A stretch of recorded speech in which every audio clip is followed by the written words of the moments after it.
Yes, meron akong tatlong disbarment cases. If you can remember, 2011 sa Sheriff, hindi pa tapos yun hanggang ngayon. May disbarment case ako doon. Tapos meron akong disbarment. Nabasa ko lang ito sa mga, sa mga group chat. So hindi ko lang alam kung tama. Correct me. Tapos isang disbarment case sa pagtatapon ng bangkay.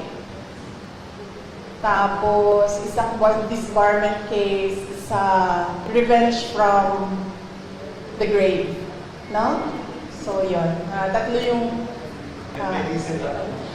but let me clarify ha, kasi yung dalawa, I've not read or I've not received the complaint. So, hindi ko masabi kung ano talagang nakalagay doon. Binabase ko lang siya sa news reports na lumalabas. Yung isa, binase ko sa announcement ng Supreme Court, and then yung isa, binase ko sa announcement ni Larry Gadon. Thank you, sir. One last follow-up from Chief Senator. Grabe naman ito si Mike. Minsan lang ako dito sa Zamboanga City. Time out daw.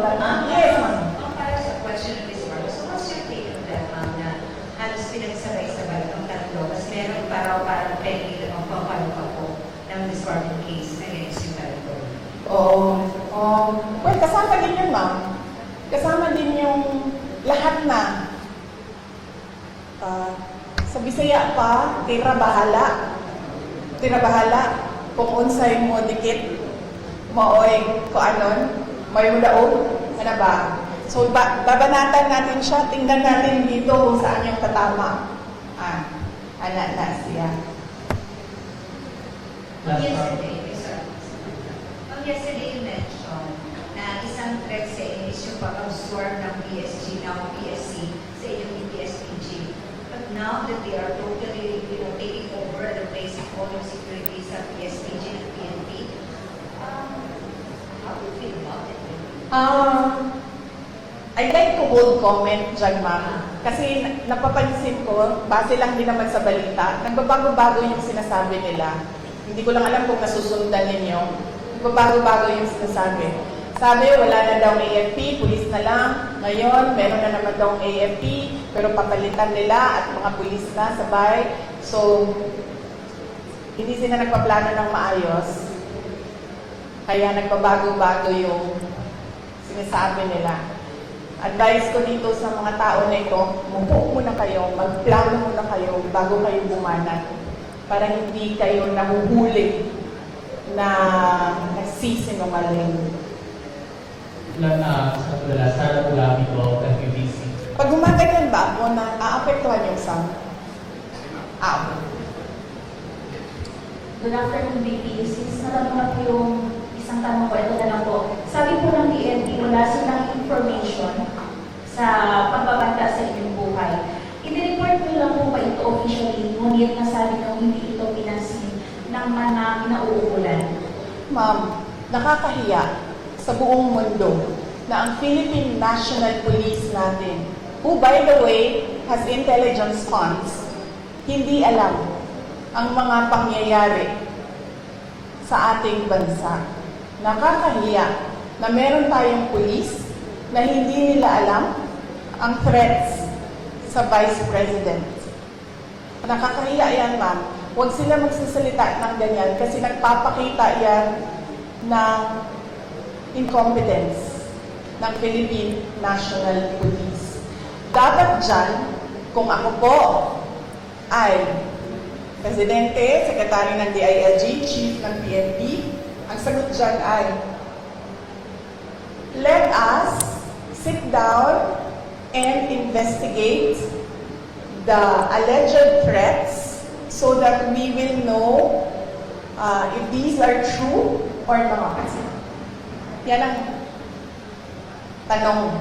Ayan ang sagot dapat ng tamang tao. Pagiging tao na tama mag-isip. Yan ang sinasagot dapat. Hindi yung sinasabing wala kaming alam ng mga threats. Nakakahiya na ang pulis, ganyan. So, ibig sabihin, ang dami nilang walang alam ng mga pangyayari. So kaya pala, nagkanya-kanya na ang mga kriminal dahil walang alam ang kapulisan. Nakakahiya para sa Pilipinas na naririnig na ang pulis natin ganyan magsalita. Ms. RG po, ladies of our times. Last question po. Yes, VP, magandang hapon po. RG from the Lisa Mona Times. I would just want to ask po, with what is happening, may satellite office po kayo ng mga nagsira din po. So, dito, ang satellite office na hindi nagsiservisyo sa Zamboanga lang pati sa, Basilan sa Red Tawi-Tawi. How will you, anong assurance po na tuloy-tuloy yung servisyo with what is happening now? Yes, ma'am. Bago po ako sumagot, ma'am, may I just say, I love your color green ngayong hapon na ito. Halatang halata naman, ma'am. Oo. Wag, ma'am, kasi suspended ka na kaagad bukas, ma'am. Huwag ka po mag-green. Suspended ka na bukas, ma'am. Sandali. Okay. Yes. Nagpapasalamat ako dahil nakapunta ako ng Zamboanga City ngayong araw na ito. At in person yung meeting namin ng satellite office lead sa Western Mindanao. Kasi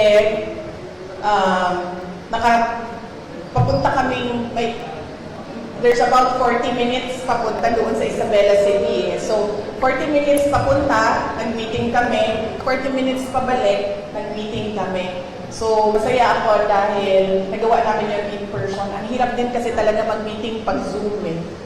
At napag-usapan namin ni Mr. Mike Saavedra na malaki kasi renta malaki din kasi itong building na ito, malaki din ang renta dito, ma'am.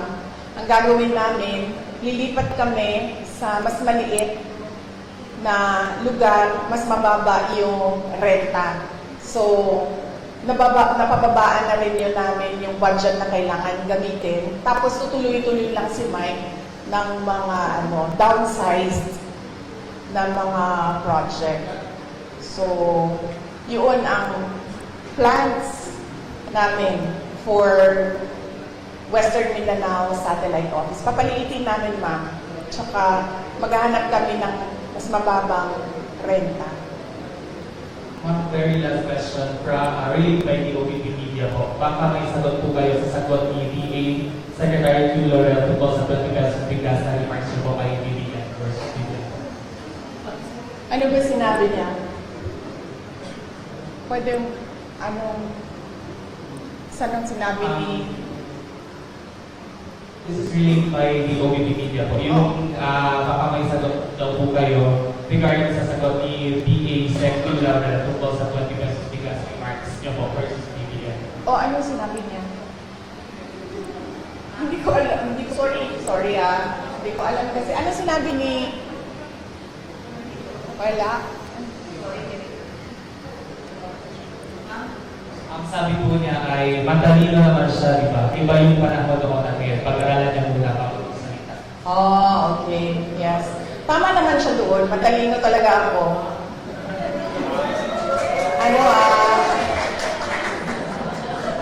Nahiya naman ako.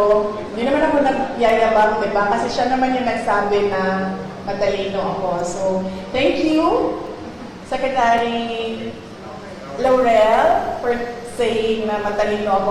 Finally, meron sa administration na nag-recognize kung gaano katalino si Inday Sara Duterte. But, ang sagot ko doon ay, kung siya yung sumagot, hindi naman siya si President Marcos. Diba? Hindi ko naman sinabihan si Secretary Laurel na, uy, nasaan na yung pangako mo na 20 pesos per kilo na rice? So, bakit siya yung sumasagot? Ang pangalan niya ba ngayon ay Bongbong Marcos? Diba? Tsaka bakit nagtatago yung presidente sa likod ni Secretary Laurel? Si Secretary Laurel ba yung nagsabi? Hindi naman, di ba? Diba? Naalala niyo ba yon? Nakita niyo ba yung video na yon? Nangangampanya pa, di ba? Oh. Di ba siya yung nagsabi? May evidence ba tayo na si Bongbong Marcos nagsabi nun? Well, si President Marcos ang nagsabi nun? No, may evidence tayo. So, hindi dapat si Secretary Laurel ang sumasagot. Hindi. And thank you for recognizing my intelligence. Alright. Pwede ito ang last. Yes. Uy, hindi okay lang kasi minsan lang naman kami magsama. I mean, Mike, parang ngayon lang tayo nagsama, di ba? Ngayong taon na ito, ngayon lang. Yes, ma'am. Gusto niyo nung bigay ng comment ko sa ako ni Noy kasi na-mention po siya. Ako? Ako ni Ninoy? Noy. Oo. Sabi niya, nananawagan siya na tigilan na raw ang kanilang pamilya, please. Ang pulong daw niya sa mga Duterte at sa mga Marcos ay parehas daw, dalawang pulo ng parehas na limaw. And so on and so forth.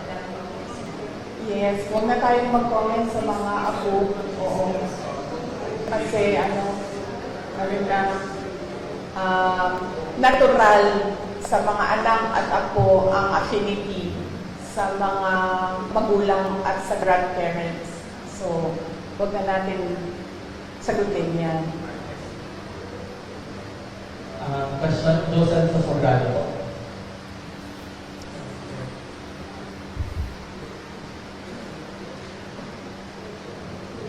Wala na. Any question na sa dito? From Mili Maravilla. Wala na. Tanong ko kayo.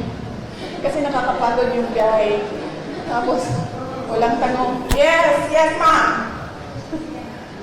So, good afternoon po, VP. What is the Vice President Sara Duterte's current stance on supporting specific political groups or candidates in Zamboanga City as the 2025 elections approach? Considering Congressman Manny Felipe, the majority floor leader is run by the administration. Okay. So, at the moment, no, there was an initial meeting with senator candidates of the PDP party.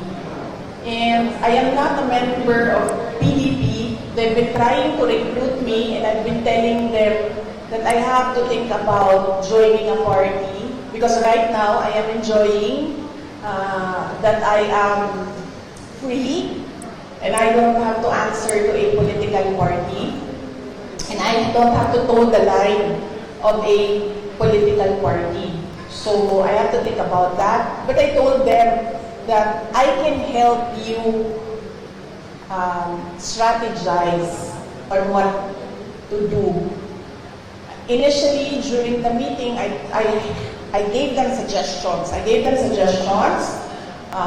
On what they can do, on how they can strengthen their campaign, on how they can strengthen the branding. So that's about it for now. There was no talks of campaigning.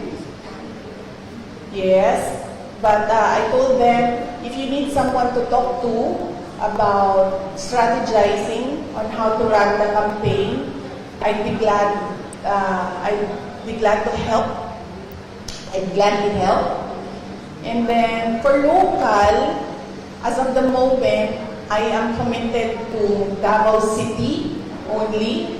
But apparently, doon sa Davao City, sinasabihan nila ako, wag na lang daw ako sumali doon. I have my own problems. So, yun pa lang ang nabigyan ko ng commitment. Yung ibang mga local na mga candidates na mga kaibigan, wala ako pang nabigay ng commitment. But, sa tingin ko naman, parang wala din siguro magkaka-interest na hanapin ako or i-request ako dahil lahat ngayon natatap. Ang term na ginamit ng isang politiko, benga. Tagalog term yan, no? Grabe, bumenga. I know it's an LGBT term, no? It's an LGBT term. Grabe, bumenga yung administrasyon. So, walang gusto na makita or malaman na kaibigan ko sila or nakampis ko sila or supporters nila ako. So, that would make it easier for me since makakapagpahinga ako sa kampanya dahil from 2016 to 2019 to 2022 nangampanya ako. And this time around, since hindi naman ako kandidato, makakapagpahinga ako sa kampanya, makakatutok din ako sa trabaho namin sa Office of the Vice President. And then of course, makakatutok ako sa committee hearings, kung meron pang committee hearings na darating sa susunod na taon sa campaign period. Yes, sir. Pwede pa, sir, sa mga kasama ko. Pwede ba? Okay, I'm Max Damano, I represent the News Online. Ang katanungan ko sa inyo, ma'am, ay itong threat ay nangyari sa inyo. Seryoso ba ito o wala? Mga political... Serious ito, sir. Nakita mo si Marcos Sr. Nakita mo kung paano nila, I'm sure nakita mo yun, sir. Kasi kaming edad namin, hindi namin nakita. Nakita mo, sir, naabutan mo? Yes, sir. So, very serious ito. This is not a, parang laro-laro lang para sa kanila. Seryoso sila sa gusto nilang gawin. At alam natin ang capacity ng isang Marcos. Okay, madam, tinulungan ko ang tatay mo nung panahon niya tumakbo, and then ikaw naman, anak naman. Tinulungan niya ako. Tinulungan ko siya noong 2016. Tapos tutulungan ba niya ako sa 2028? Hindi ko alam. Dahil noong 2022,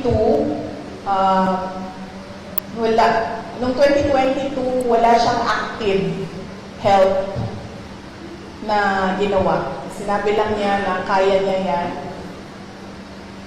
Na yun din ang sinasabi niya hanggang ngayon, kaya niya yan. So heartwarming, no? Pag ang magulang mo, ganyan lang yung sinasabi, kaya mo yan. Wala man lang parang, uy, kawawa ka naman. Uy, parang anong natutulong ko? Uy, kailangan mo ba ng doktor, abogado?